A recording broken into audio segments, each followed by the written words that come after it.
So Roger, can you tell us a little bit about I-itoi? Yes. What knowledge I did get from I-itoi, I got from my relatives and my uncle, my dad, and my grandfather down in Tohono, and the people there, and the local people there, because I grew up in southern Arizona among them as a kid till I was, God, 16, 17. I finally got off the reservation, so was there for a long, long time. And then while I was there, I got to learn about I-itoi on a more personal level.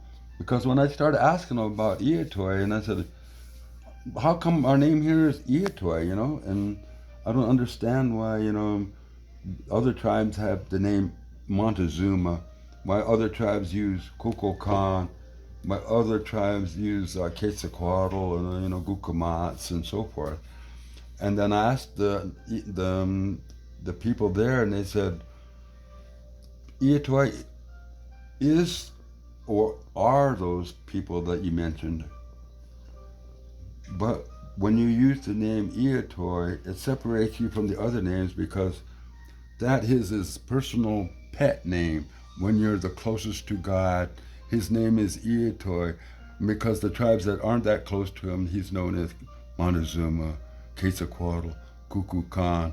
But if you're really personal and close with the Messiah, his name is I-itoi, because that's his pet name for the people that are the closest to him. Mm. And I-itoi, when I say it, it doesn't sound like much. But if you heard me earlier, he's a reincarnation of Pakal. And then it's a reincarnation 26 years later when he became Kukulkan or Quetzalcoatl, and 26 years later he reincarnated as I-itoi.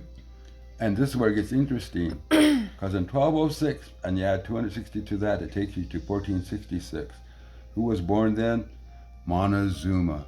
And who's Montezuma? He's an actual documented person that the white man did meet as a living, breathing person. And then who was the next? Yeah, Messiah in that cycle. Now, you take the logic, so if Montezuma is an actual living, breathing person, and you go back 260 years on each of these other ones, it's more than likely that the other ones I mentioned earlier are just as valid and real as Montezuma because of that reason alone. Now, you look at it that way, these are the messiahs. Pakal, okay, everybody knows Pakal. Quetzalcoatl, Kukulkan, so famous, it's global. Montezuma, everybody in the history books knows about that red messiah because he's in the history books dealing with Cortez and all of that. That happened in 1519. But nobody knows about I-itoi, the other red messiah. The red messiah that's the same as Quetzalcoatl and Kukulkan. He's just the red messiah for the American Southwest. I-itoi had a home, and it's the only place I know from any tribe that they can actually make a claim. The Tohono have a place called the Babakiri Mountain, and within that mountain is a place called I-itoi Ki. I-itoi Ki in their language means I-itoi's house or I-itoi's home. It's the only place I know where it's been documented that the creator of mankind actually really lived. I don't hear that from any other tribes. I mean, there are a lot of them that talk about the creator and from sacred mountains and all that. But to know a place where the creator actually lived is only at I-itoi Ki at the Babakiri mountain range. Why is Babakiri mountain sacred? Because it's right directly in between two other sacred points that are important to two different tribal groups. I'm from the northwest coast, the Tillamook or the Nehilim, which is the people that were below the Clatsop from the Columbia River. Tillamook, which is in Oregon, if you take the trade route from Tillamook, the direct middle point is Babakiri. And what is the middle point to? It's a middle point to the other location, Teotihuacan. Who lived in Teotihuacan? Quetzalcoatl. Who lived at Babakiri? I-itoi. Then this is where it gets interesting.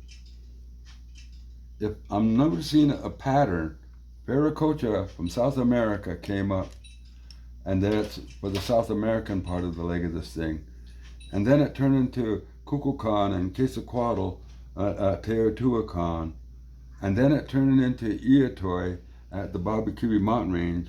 If you notice, they're going in a progression going from south to north in a line.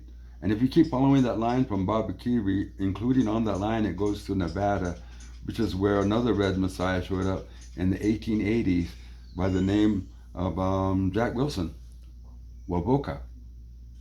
The prophet. And his came in 130-year cycles, or half a 260. So if you notice that the line is going up north, now it's in Nevada, there's only one other location left for a red messiah to show up. Tillamook, the end of the line. And the beginning. It's in the Nahanni Mountain. And what's the Nahanni Mountain mean in our native language? Where the Creator dwells.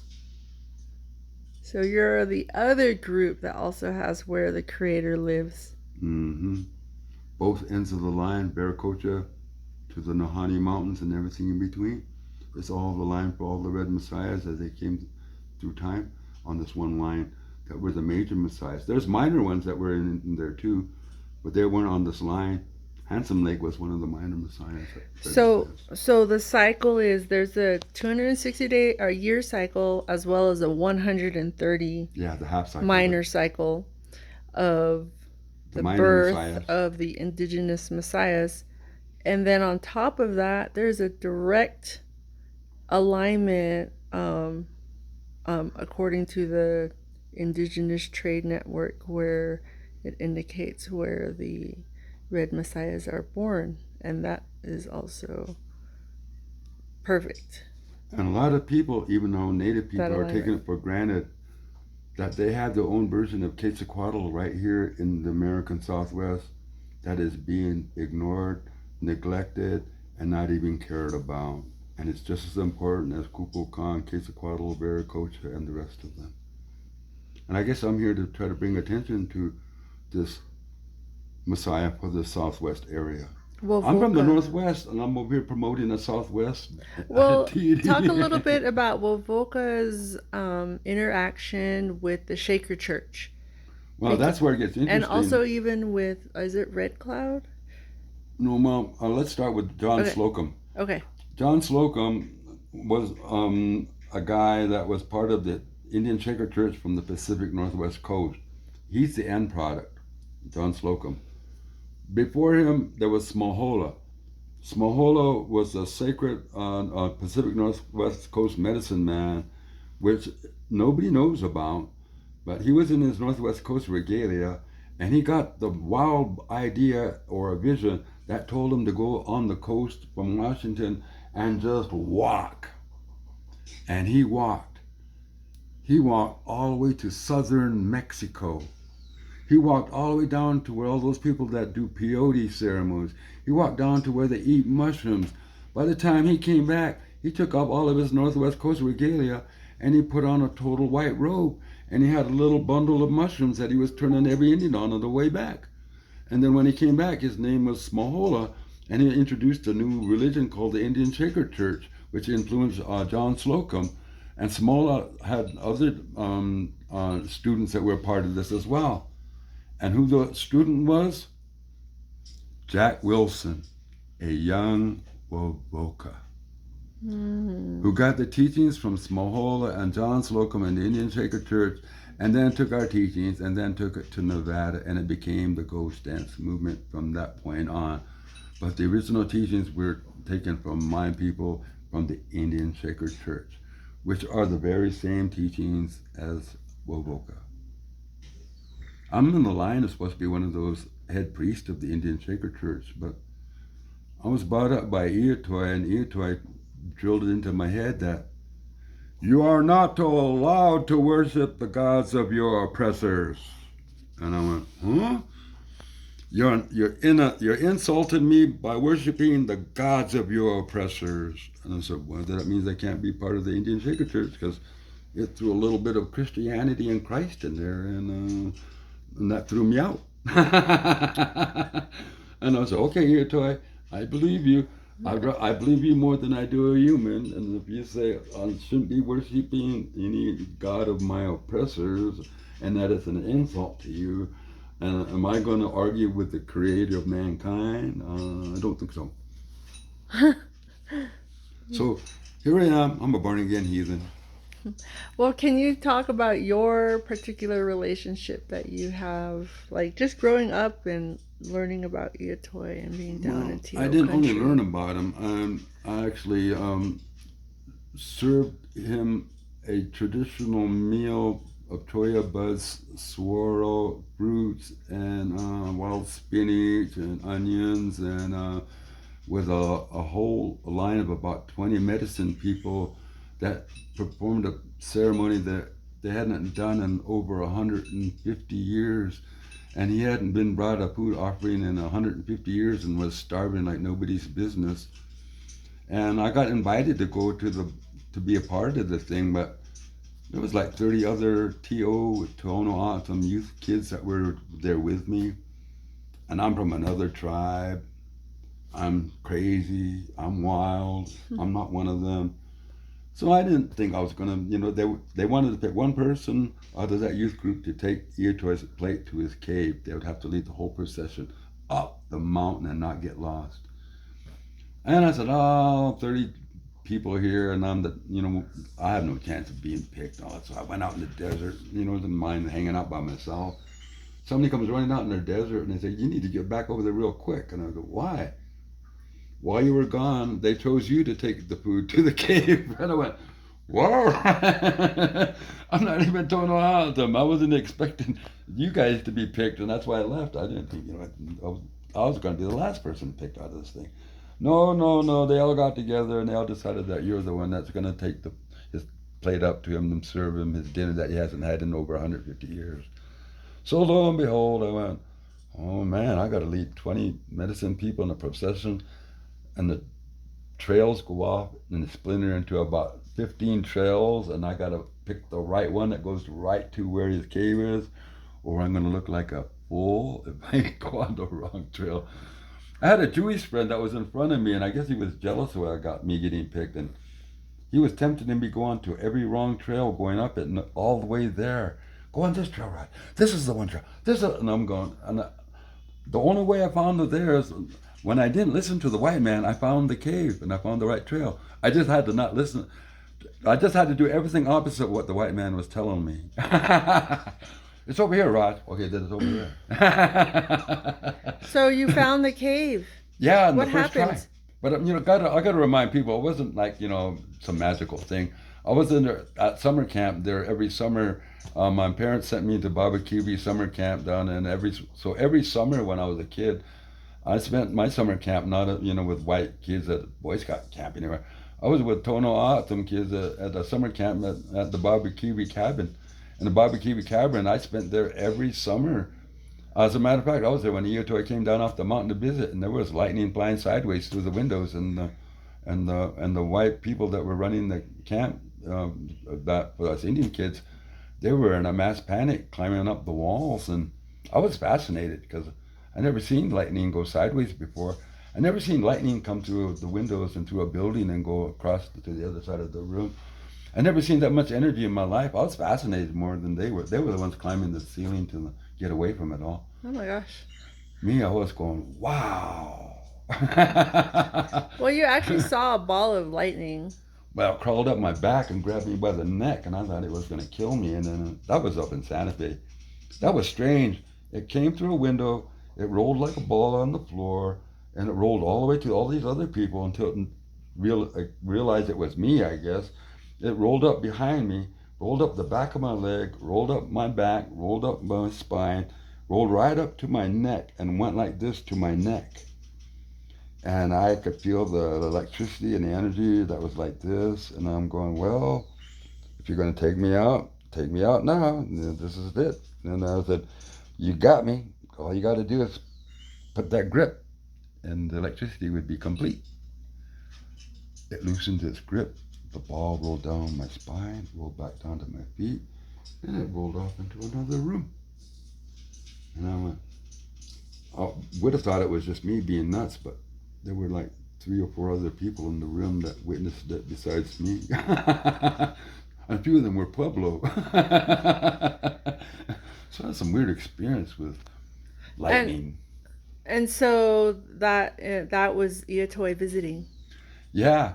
See, the one thing that most people don't understand about I-itoi, he's the king of the little people. He could control anything and everything, including nature, no, and he can include his becoming a giant. He could become the smallest thing in the world.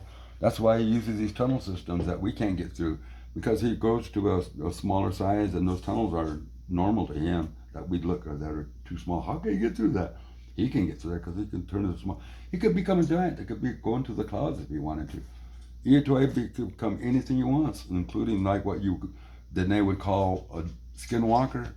But in his terms, he's a shapeshifter. For him, it's a power of thought. You It's a just think it, shapeshifter. and then that's what you are. He could be. I mean, he could manifest into your worst fear and scare the daylights out of you.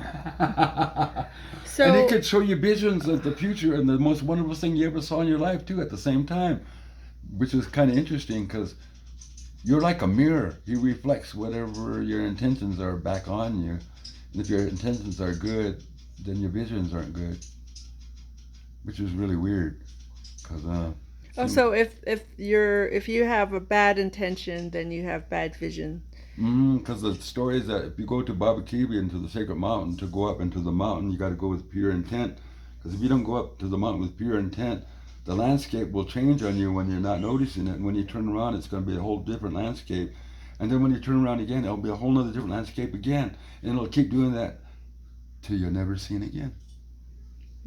He always say that the land swallows you. That's what they told me. So kind of like landscape like this right here in Mesa Verde. Yeah.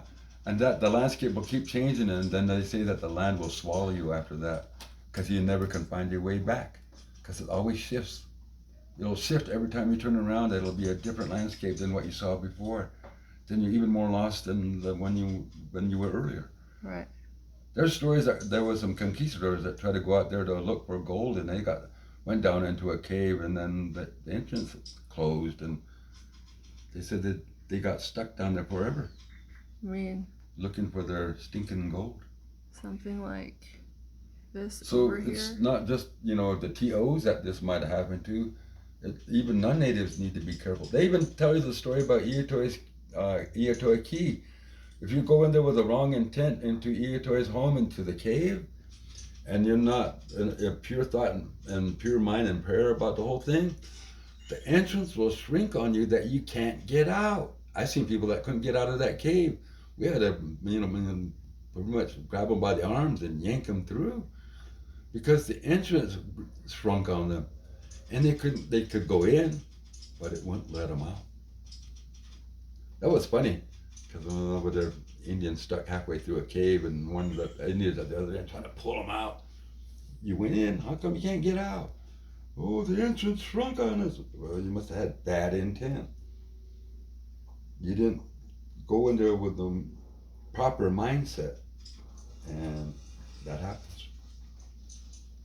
So that's pretty much what I, kind of know at I-itoi. The Pimas have a version of him. I think his name is Siha up there in the Gila River area, Sakatone, and in that area, in the Phoenix area. Hey, Raj, look at this Mesa Verde picture. There's like a serpent right next to the small door there. I'm not surprised. I'm trying to tell you, portals. Bring that camera here. I'm going to explain to them what portals are once and for all. Let's get this portal nonsense out of the way once and for all. She's talking about that serpent being at an entrance to a cave. All a portal is an entrance into the underworld, where all spirits go when we die. It's not hell. You're not there for punishment. Everybody goes there, rich, poor, man or woman, or no matter what race you are. And that portal that we keep calling portals, is really the entrance to the underworld. And that serpent, why is that serpent there? Where does the serpent live? Underground. And what's underground? The underworld. And what's in the underworld? Spirits. voila. And what are those? You call them portals. Mm. But they're really just entrances to the underworld. It's another way of saying you're entering the spirit world. And if you're not careful, you may not come back. Yeah, yeah. I guess. Well, just as a gosh, that's yeah. People who are looking for things, sometimes you just have to be aware and be careful. Well, you got to be careful because if you're not careful and you're not aware of what I'm talking about, and you step into one of these portal locations, and not just one there, as you could, there's a series of caves There's a and bunch of them entrances around that go here, to different yeah. locations.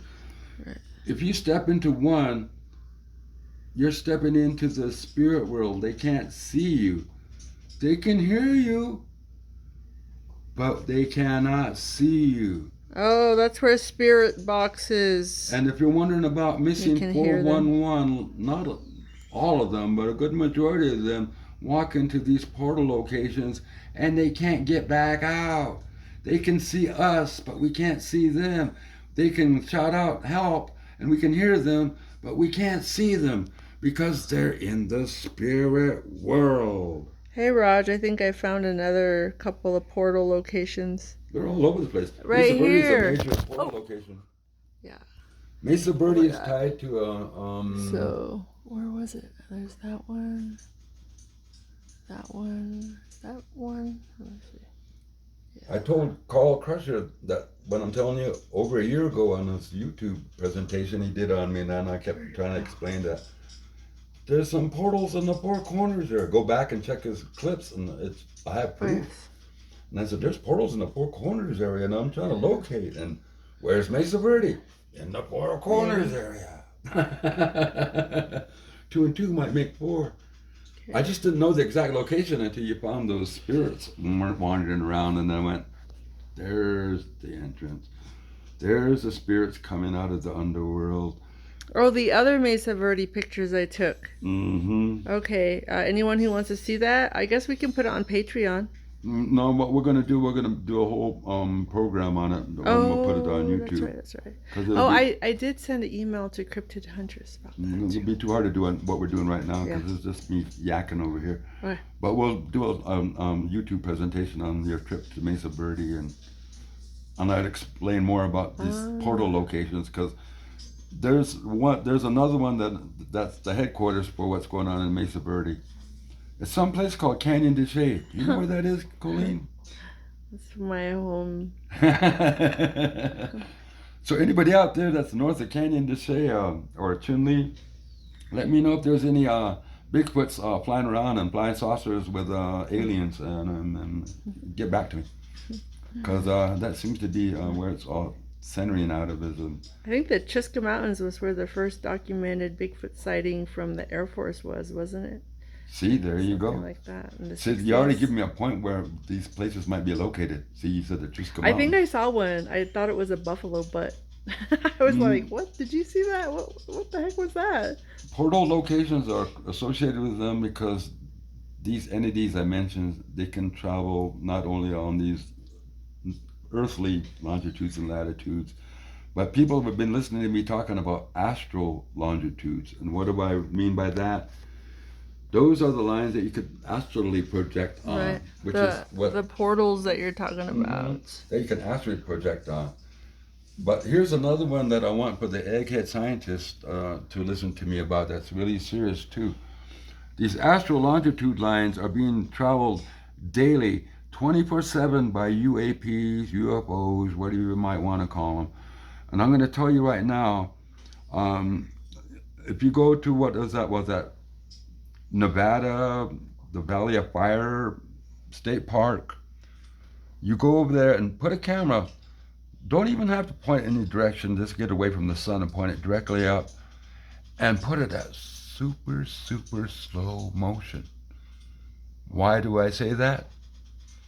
They travel along these lines and they're traveling faster than a bullet, and that's why we can't notice or see them. And every now and then they slow down where we can perceive them. But they're traveling at such a high rate of speed, and they're such high energy beings that our eyes and our human senses can't detect them, even though they're really there. Yeah. And they're moving at such a certain speed that's faster than a speeding bullet all the time. That's why we can't see them. But they're doing it all the time. We're just too stupid to realize it and look up. We can't look past our shoelaces for some reason. So, and I can't do anything about it. Take the shoelaces off maybe, and they can't look at them no more. If people look past their shoelaces and look up, you'd be amazed what you can see. There's more to this world than what you're looking at. Because there's more to this world because you don't just look at it. You need to really see the world, not just look at it. So that's where the application of sacred geometry helps to open up people's minds. Mm-hmm. And it's the language of the Creator and the angels. I mean, that's how they communicate. The white man calls it the Enoch language or whatever they want to refer to it as. But sacred language it's just the language of the spiritual entities, the Creator and all the angels and everybody that's involved with that. And then it's their language. We only get to see half the image. We're bilateral, so we only see half of everything. But a full being, they see the whole picture, which is the deciphered image. Something like this. That's how they see the world that we don't see.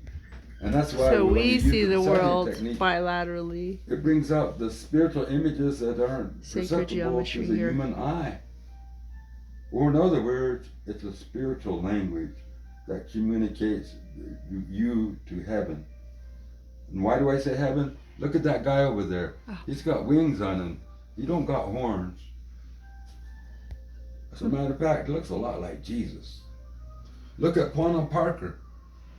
Another indigenous angel. Sacred geometry applied. You can see with a geometry applied, you can see his angel wings. That's an angel, an indigenous angel. No different than the one that's behind him on the panel. I mean, we're just too blind to see the sacred anymore. Bilateral symmetry is the language of the sacred. And what else is bilateral symmetry? I'm going to tell you the secret why I can see things in bilateral symmetry. Another name for bilateral symmetry is called totem pole art. Look at my Northwest Coast art. It's nothing but bilateral symmetry, the language of God and the angels. Well, thank you for sharing. Sunday school's out. I guess we'll see you guys later. So the next Sunday school.